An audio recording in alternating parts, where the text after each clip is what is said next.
नमस्कार, आप देख रहे हैं इंडिया डेली। मैं हूं आपके साथ नैना यादव और मेरे और आपके मन में एक सवाल बार बार है, वो है कि देश की बेटियां आखिर कितनी सुरक्षित हैं।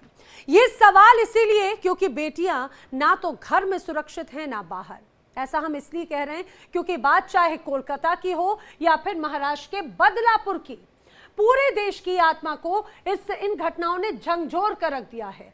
बेटियों के साथ बर्बरता की फहरिस्त लंबी होती जा रही है। पहले बलात्कार और फिर उनकी निर्ममता से हत्या अब बहुत आम हो चुकी है। कभी नदी नालों में शव मिलते हैं, कभी झाड़ियों में तो कभी अस्पतालों में। बहन बेटियां तो मानो जरूरत का सामान जैसे बन गई, जिसने जैसे चाह वैसे इस्तेमाल किया, जैसे उनकी जिंदगी की कोई कीमत तक नहीं बची। इस वक्त दरिंदगी को लेकर देश के हालात इस कदर खराब हो चुके हैं कि हैवानों को मासूमों पर भी तरस नहीं आता। वहशीपन का आलम यह हो चुका है कि इंसान हैवानियत पर उतर आया है। पहले कोलकाता में ट्रेनी डॉक्टर्स, तो अब बदलापुर में 4 साल की 2 मासूमों को हवस का शिकार बनाया गया है। और इसी तरह के और मामले सामने आए हैं, चाहे बात उत्तर प्रदेश और राजस्थान हो या फिर महाराष्ट्र में ही अकोला में जिस तरह से शिकायतें सामने आई। अब ऐसे में सवाल उठता है कि अस्पताल, स्कूल, घर, बाहर आखिर किस जगह पर बेटियां सुरक्षित हैं? माता पिता आखिर किस कोने में अपनी बेटियों की हिफाजत करें, जब इस पूरी दुनिया में बेटियों के लिए कोई महफूज जगह ही नहीं बची? बेटियां ना तो घर में सुरक्षित है ना बाहर। तो सवाल सरकार से भी है कि बेटियों की सुरक्षा में आखिर इतनी नाकामी क्यों है? क्या बेटी होना अब अपराध हो गया है? घर की लक्ष्मी कही जाने वाली बेटियों को आखिर सुरक्षा कब देंगे आप? इसी पर करेंगे विस्तार से चर्चा। पहले एक रिपोर्ट दिखाते हैं।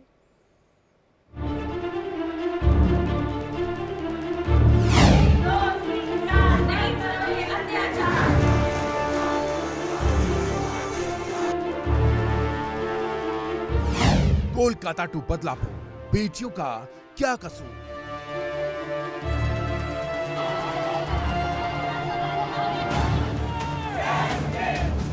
स्कूल से अस्पताल, बेटियों का बुरा हाल।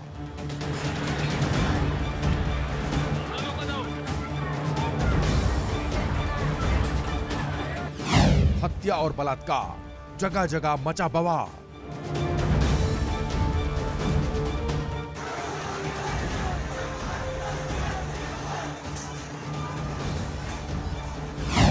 कहां है बेटियां सुरक्षित? सरकार कर रही संरक्षित।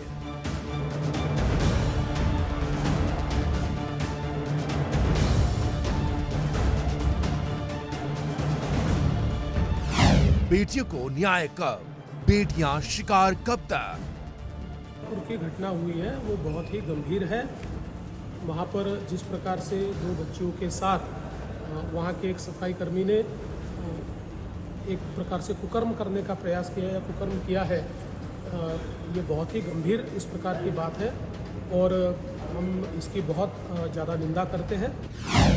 गुनहगारों को सजा की मांग, कोर्ट से इंसाफ की आस।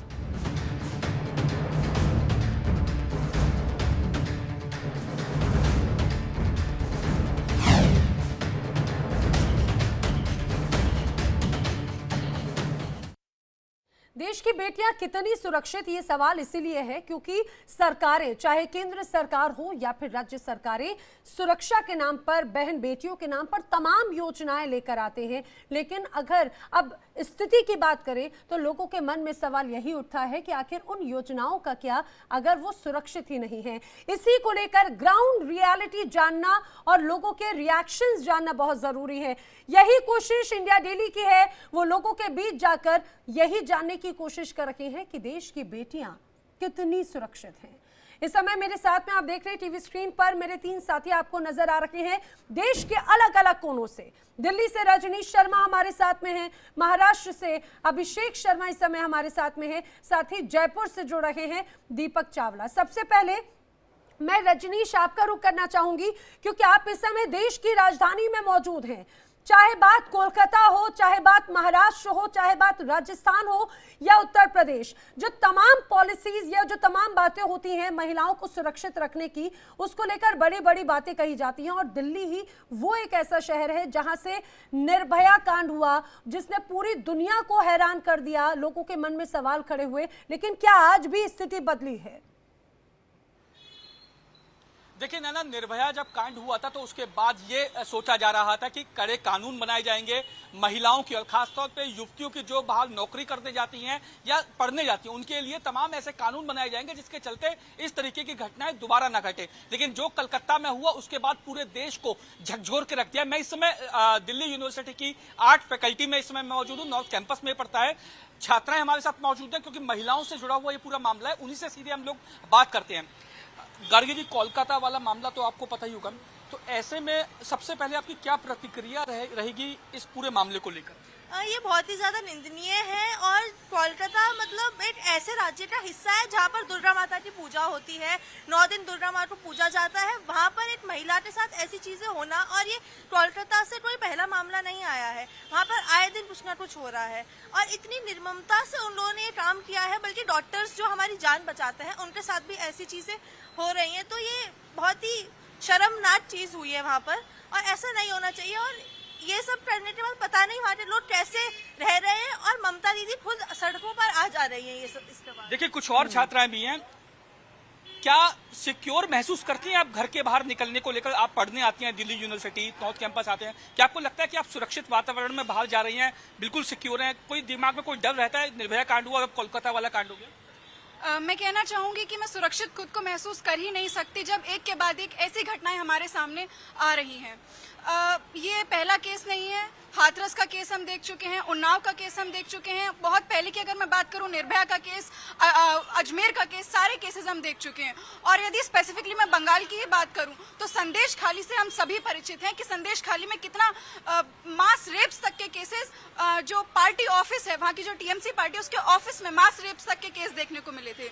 इसके अलावा बंगाल में समय समय पर ऐसी घटनाएं होती रहती हैं, और वहाँ की सरकार को, वहाँ की पुलिस को सब पता रहता है, फिर भी जो उचित कदम उठाने चाहिए वो नहीं उठाए जाते। ऐसा क्यों लगता है कि सरकार को और पुलिस को सब चीजें पता रहती है, उसके बाद चीजों को छुपाया जाता है? ऐसा क्यों लगता है आपको? जी, मैं बताना चाहूंगी, सबसे पहले तो जो एविडेंस मिटाने वाला केस है, ये खुद सोचने वाली बात है कि जो पीसफुल प्रोटेस्ट हो रहा था, डॉक्टर्स पीसफुल प्रोटेस्ट कर रहे थे, उसमें कहां से भीड़ आ गई, किसके इशारों पर भीड़ आ गई, और वहां पर अगर पुलिस मौजूद थी तो पुलिस क्या कर रही थी, क्यों उस भीड़ को रोका नहीं गया? आप दिल्ली यूनिवर्सिटी में क्या कोर्स में पढ़ाई कर रही हैं? जी, मैं economics honour Shriram college of commerce से इकोनॉमिक्स कर रही हैं आप सुधा। क्या आपको लगता है कि आप घर से बाहर जब पढ़ने के लिए कॉलेज आती हैं तो बिल्कुल सेफ रहती हैं आप? जी नहीं, इस केस के बाद तो मेरी सारी अंदर की आत्माएं बाहर जाने तक को रोती हैं कि मेरे मम्मी पापा यहाँ तक कि जिन्होंने इतनी सारी आशाएं मुझसे लगाई हैं कि मैं बाहर आके पढूं, बाहर आके कुछ बड़ा करूं, लेकिन जब ऐसा कोलकाता जैसा केस सामने आता है, यहाँ तक कि ये एक केस नहीं है, इसके अलावा बहुत केस हुए हैं, जब ऐसे केस सामने आते हैं तब मेरे मम्मी पापा को भी अंदर से इतना दर्द होता है और इतना बिल्कुल ये डर है, ये नाराजगी है, ये पीड़ा है। रजनीश, हम बिल्कुल समझ सकते हैं, ये वो छात्राएं हैं, ये वो लड़कियां हैं जो अपने सपनों को आंखों में संजोकर अपने घर से, अपने परिवार से बाहर निकलती हैं, और मुझे लगता है उनके लिए भी बहुत चैलेंजिंग होता होगा, क्योंकि वो अपने सपनों को पूरा करना चाहती हैं, अपने दम पर कुछ करना चाहती हैं, अपने जीवन को संवारना चाहती हैं, लेकिन वो वहशी दरिंदे आखिर किस मानसिकता के होते हैं और आखिर किस रूप में उनके सामने आ जाए, कहा नहीं जा सकता। अभिषेक हमारे साथ में है। अभिषेक, इस समय महाराष्ट्र की तस्वीर हम सभी के सामने है। कोलकाता की तस्वीर देखिए जहां पर एक नर्सिंग डॉक्टर जो थी उसको शिकार बनाया गया, लेकिन जब हम बदलापुर की बात करते हैं यहाँ पर तो छोटी छोटी बच्चियां, 4 साल की छोटी छोटी बच्चियां, जिन्हें बताया जाता है गुड टच बैड टच क्या होता है, उन बच्चियों के साथ में इस तरह से परिस्थिति हो जाती है। अभिषेक का मैं रुक करूं, लेकिन उसके पहले दीपक का रुक कर लेती हूं। दीपक, अगर आप मेरी आवाज सुन पा रहे हो तो हमने यही बात कुछ दिनों पहले राजस्थान में भी देखी थी, कैसे एक 3 साल की छोटी बच्ची के साथ में दुष्कर्म किया गया था, और ये कोई एक मामला नहीं है, ऐसे कई मामले राजस्थान से हम लगातार देखते रहे हैं। बिल्कुल 3 साल की मासूम के साथ आइसक्रीम दिलाने के बहाने उस दरिंदे ने किया और पूरी इंसानियत को शर्मसार किया है। इस वक्त हम राजस्थान विश्वविद्यालय में, जहां पर कुछ छात्राएं हमारे साथ है। मैडम, जब कोलकाता फिर जोधपुर इस तरह की घटनाएं आप सुनती हैं तो कैसा, आपको कितना बुरा लगता है, क्या कहेंगे? सबसे पहले तो मैं अपनी डॉक्टर बहन को श्रद्धांजलि अर्पित करूंगी, जो योद्धा से लड़कर कुछ जो योद्धा की तरह लड़ी है, लेकिन कुछ दरिंदे, कुछ राक्षसों ने उनको नोच लिया है। तो ये बहुत ही शर्मनाक और दुखदायी घटना है कि ऐसी घटना हो भी रही है आज के टाइम में। हमारा इतना अच्छा लॉ एंड ऑर्डर है और इतना अच्छा कॉन्स्टिट्यूशन है, उसके बाद में भी ये सारी चीज़ें हमें देखनी पड़ रही हैं। और हाल फिलहाल अभी रक्षाबंधन के मात्र एक दिन पहले जोधपुर में एक घटना हुई है। मात्र 3 वर्षीय बालिका के साथ में ये बलात्कार हो गया है। तो ये बहुत शर्म की बात है हमारे। पर इन पे कठोर कार्रवाई होनी चाहिए। जोधपुर वाले पे कठोर कार्रवाई नहीं हुई, फिर उधर बंगाल वाले पे कठोर कार्रवाई नहीं, और इसके साथ कठोर कार्रवाई तो होनी चाहिए। किस तरह का सुरक्षा का माहौल महिलाओं को, छात्राओं को मिलना चाहिए? इससे तो हम न्यायपालिका से एक निवेदन कर सकते हैं कि जो अपना न्याय है उसमें थोड़ा सा कठोर प्रावधान रखें। कि प्रावधान में एक फांसी की भी सज़ा है, लेकिन अभी तक वो ऐसे कोई फांसी मिली नहीं है कि जिससे दूसरे दरिंदे ये करने का सोचे और उनके मन में ये भय हो। तो ये मैं निवेदन करूंगी सरकार से और न्यायपालिका से कि आप ऐसा कोई एक प्रावधान बनाया हुआ है उसको लागू कीजिए। बिल्कुल, फांसी की सज़ा। और भी कुछ छात्राएं, आप जब कॉलेज आते हैं, पढ़ाई लिखाई जाने थे, तो आप कितने सुरक्षित महसूस करते हैं? आपके फैमिली मेम्बर कितना डरते हैं, क्योंकि इस तरह की घटनाएं रेगुलर बढ़ती जा रही है? मैं 2 लाइन के साथ अपनी बात रखना चाहूँगी। हर घर में जन्मे राम, मगर घर घर में सीता भी हो। न बंद हुआ ये खेल अगर, तो सृष्टि भी मिट जाएगी। जब हम लोग, हमारे माता पिता हम पर बहुत विश्वास करके हमें यहाँ बाहर भेजते हैं, लेकिन जब हम यहाँ का माहौल देखते हैं और मतलब जिस तरह की ये खबर वगैरह देखते हैं, तो हम बहुत डर जाते हैं। और ये बहुत ही ज़्यादा शर्मनाक बात है और इस पे कार्रवाई होनी चाहिए। और इसके साथ ही आपको क्या लगता है किस तरह की सुरक्षा होनी चाहिए? आप बस से आते हैं, आप पीजी में, हॉस्टल में रहते हैं, महिला स्क्वाड टीम होनी चाहिए, किस तरह की सुरक्षा होनी चाहिए? क्या मांग करते हैं आप सरकार से, राजस्थान सरकार से? बिल्कुल, मेरा ये मानना है कि जैसे कि हमारे फ़ोन में बहुत सारे ऐप्स भी हैं सुरक्षा को लेकर। अगर इस तरह के ऐप के बारे में लोगों को जानकारी दी जाए तो बहुत ज़्यादा आसान हो जाएगा, क्योंकि हम बहुत सारे गाने और फिल्मों का एक बात बहुत अहम हो जाती है, जरा प्रमोशन कर देते हैं, लेकिन अगर इस तरह के ऐप का हम प्रमोशन करेंगे तो जागरूकता बढ़ेगी। हमेशा कहा जाता है कि ये तो जागरूकता की बात है, लेकिन आखिर उन छोटी छोटी बच्चियों की बात को क्या कहेंगे? आखिर क्यों ना ऐसे लोगों को ट्रेनिंग या फिर ऐसे लोगों को जागरूक करने की कोशिश की जाए जो इस तरह की मानसिकता रखते हैं, इस तरह के वहशीपन करते हैं, इस तरह की बर्बरता करते हैं। बिल्कुल, बहुत महत्वपूर्ण बात है कि बच्चियों को तो हम बताते हैं गुड टच बैड टच, लेकिन क्यों ना माँ बाप और फैमिली में उन लड़कों को भी समझाते कि किस तरह से माताओं का, बहनों का और बच्चियों का सम्मान किया जाता है। मुझे अच्छे से याद है, पुराने संस्कार की मैं बात करूँगा, जब एक किसी लड़की के पैर लग जाता तो माता जी कहती थी कि भैया उसके पैर को यूँ करते हैं क्योंकि वो कन्या माता है। तो इस तरह से लड़कों को भी संस्कार देना चाहिए। आप क्या कहेंगे, किस तरह के संस्कार जो है वो लड़कों को भी मिलना चाहिए, उसके साथ ही लड़कियों को किस तरह से जागरूक करना चाहिए? मैं आपके मीडिया के माध्यम से सबसे निवेदन करना चाहूँगी कि जितने भी अपने माता बहनें हैं, जितने भी अपने भाई हैं, बड़े बुजुर्ग हैं, उनसे मैं निवेदन करूँगी कि अपने परिवार में बहन बेटियों, भाइयों को, बेटों को ये संस्कार और शिक्षा जरूर दीजिए कि बहन बेटी की इज्जत करना सीखें और उनकी इज्जत कीजिए। कुछ पोएम आप सुनाने वाले थे? दीपक, मैं आपका दोबारा रुक करती हूँ। देखिए, क्योंकि ये बहुत अहम हो जाता है, जगह जगह हम देखते हैं छोटी छोटी बच्चियां जो हैं वो टारगेट आजकल की जा रही हैं। अभिषेक का मैं रुक कर लेती हूँ, मुंबई से हमारे साथ में है। अभिषेक, मैं आपके आसपास देख रही हूँ कई लोग मौजूद हैं। मेरा पहले भी सवाल आपसे यही था कि हमेशा जागरूकता की बात होती है, लेकिन आखिर उन बच्चियों का क्या कसूर था जो अभी आखिर गुड टच बैड टच क्या है, अच्छा बुरा क्या है, वो यही चीज सीखने की उम्र है उनकी, और वही सिखाने वाले ही उनके साथ में जब अगर गलत व्यवहार करें, ये एक बड़ा सवाल हो जाता है। तो कहां सुरक्षित हैं बेटियां फिर? बिल्कुल सही कहा आपने। बिल्कुल देखिए, जाहिर सी बात है कि देश में बेटियां सुरक्षित कहाँ हैं, यही सवाल लेकर हम जनता के बीच में आए, यानी महिलाओं के बीच में आए। देखिए, हमारे साथ में डॉक्टर्स मौजूद हैं जो देश का भविष्य है। इस वक्त डॉक्टर्स यहाँ पे डॉक्टरी कर रही हैं और हमारे साथ तमाम डॉक्टर्स जो है, महिला डॉक्टर मौजूद हैं। इनसे जान लेते हैं पहले कि आखिरकार आप बताएं कि महिलाएं कहाँ सुरक्षित हैं? जो बच्चियाँ, छोटी बच्ची से लेकर 3 साल 4 साल बड़ी, सुरक्षित नहीं है। क्या कहेंगी आप? जो घटनाएं हुई हैं, बदलापुर की बात करें, कोलकाता की बात, तमाम ऐसे अकोला की बात करें आप। बच्ची चाहे 5 साल की हो, 6 महीने की हो या 80 साल की बुढ़िया हो, इस देश में फिलहाल में कोई भी सुरक्षित नहीं है।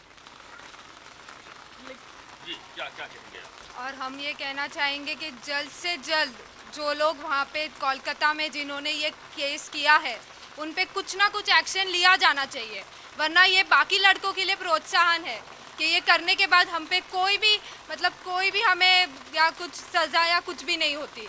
तो यहाँ पे एक्शन लिया जाना चाहिए, तभी हम सुरक्षित रहेंगे। बिल्कुल।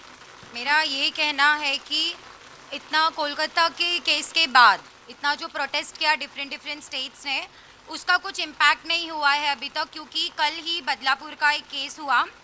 तो इंडिया गवर्नमेंट को कुछ ना कुछ करना चाहिए, वो कुछ कर नहीं रहे। जैसे बाकी कंट्रीज़ में कोई भी रेपिस्ट ही नहीं, वुमेन को लेके कुछ भी हो तो उसके लिए उनको एक सज़ा मेंशन करना चाहिए। इंडिया गवर्नमेंट को इस पे एक्शन लेना चाहिए, बिल्कुल एक्शन लेना चाहिए। आप क्या कहेंगे? क्योंकि जाहिर सी बात है, बच्चियां छोटी हो बड़ी हो, बिल्कुल सही कहा इन्होंने, चाहे 4 साल की हो 80 साल की हो। क्या कहेंगे? आप देख रही हैं जो बदलापुर का इंसिडेंट देखा आपने, या फिर कोलकाता का देखा? सोच में बदलाव लाना चाहिए और सोच में बदलाव लाना शुरू करना चाहिए। मतलब सिर्फ पढ़ाने लिखाने से नहीं, अलग से एजुकेशन देना चाहिए इस सब चीज़ों के बारे में। बिल्कुल, ये एजुकेशन जागरूकता की बात है। अभिषेक, मैं देख रही हूँ आपके साथ में महिलाओं के साथ कुछ यहाँ पर लड़के युवा भी मौजूद हैं, जरा उनसे भी यही सवाल पूछिए कि आखिर ऐसी क्यों मानसिकता बनती जा रही है आजकल के युवाओं की कि ना छोटी बच्ची हो या बड़ी, आखिर क्यों इस तरह का माहौल बनता जा रहा है? जरा उनसे पूछिए कैसे बदलाव आएगा समाज में, कैसे मामलों में कटौती होगी।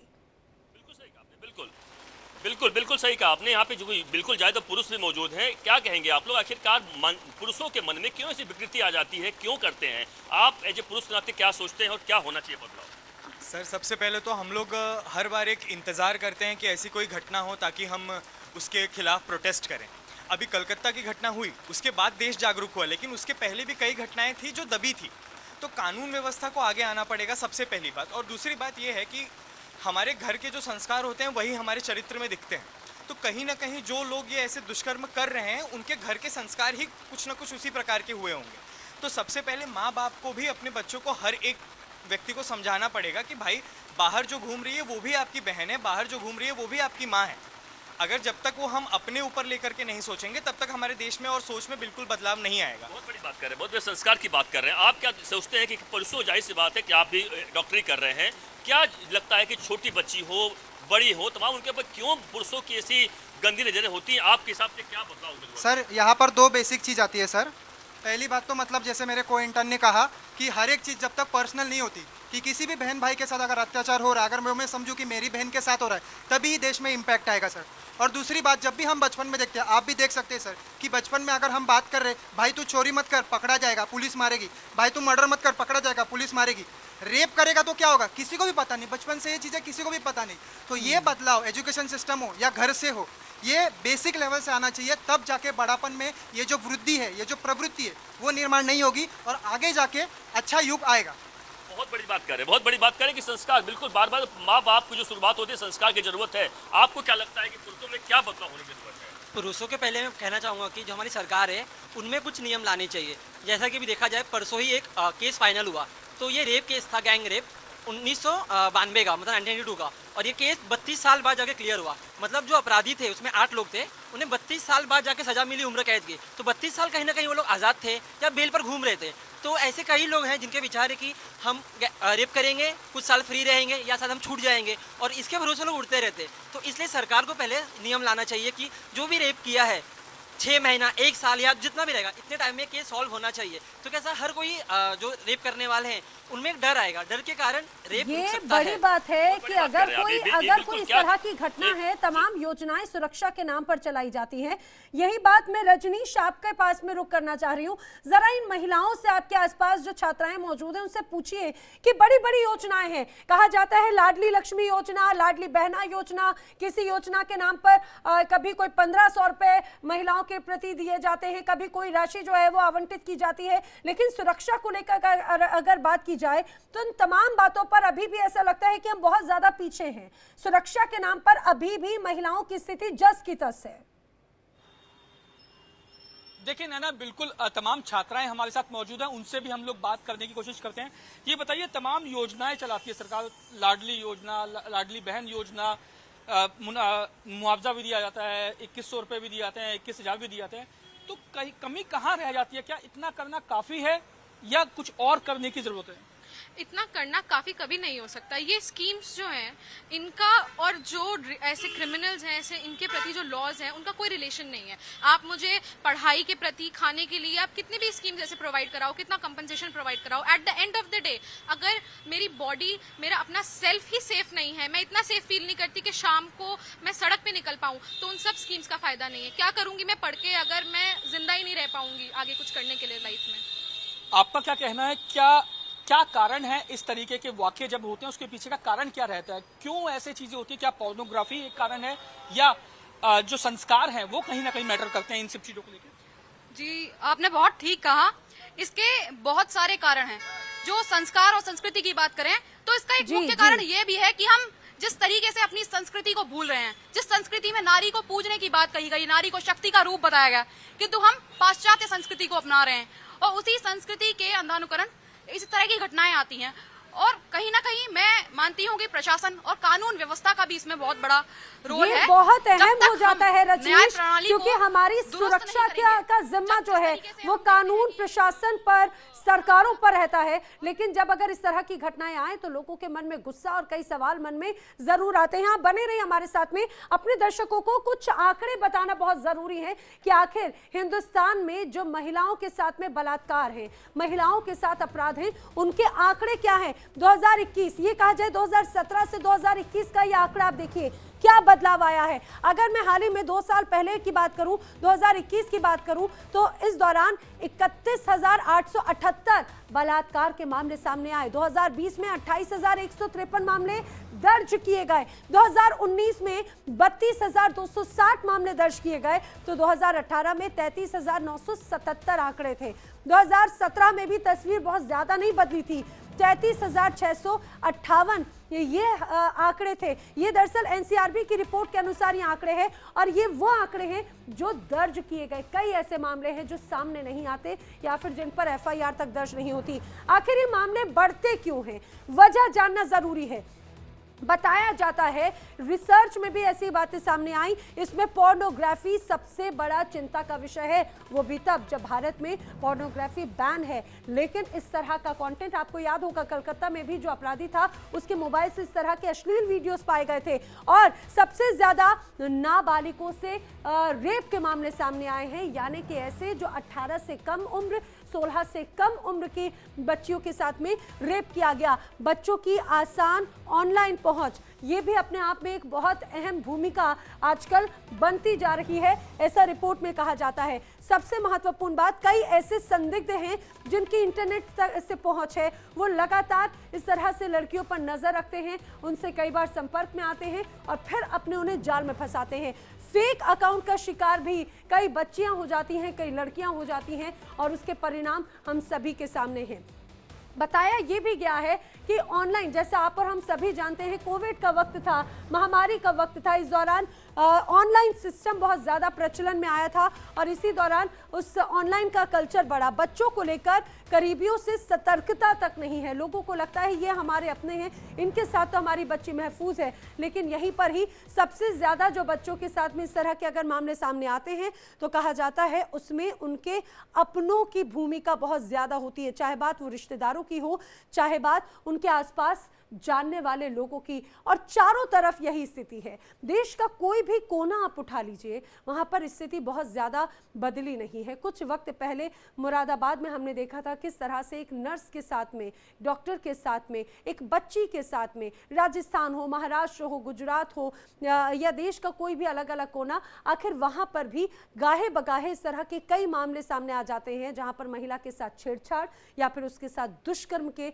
मामले देखे गए हो। और सबसे महत्वपूर्ण बात ये ऐसे वक्त में होता है, ये उस 21वीं सदी में होता है जब हम महिलाओं को संबल देने की बात करते हैं, उन्हें मजबूती देने की बात करते हैं और अपने आप को बहुत ज़्यादा मॉडर्न कल्चर वाला बताते हैं। लेकिन ये जो आंकड़े अभी मैंने आपको बताए वो हैरान कर देते हैं। और एक रिसर्च ये भी कहती है कि जिस तरह से अभी तक जो ये दुष्कर्म के मामले सामने आए हैं उसमें कोई भी उम्र का व्यक्ति हो, चाहे बात वो 6 साल से कम उम्र का व्यक्ति हो या फिर 60 साल से ज्यादा उम्र की कोई बुजुर्ग महिला, हर मौकों पर अलग अलग जगहों पर ये कहीं ना कहीं इसी तरह से वहशी दरिंदों का शिकार बनी है।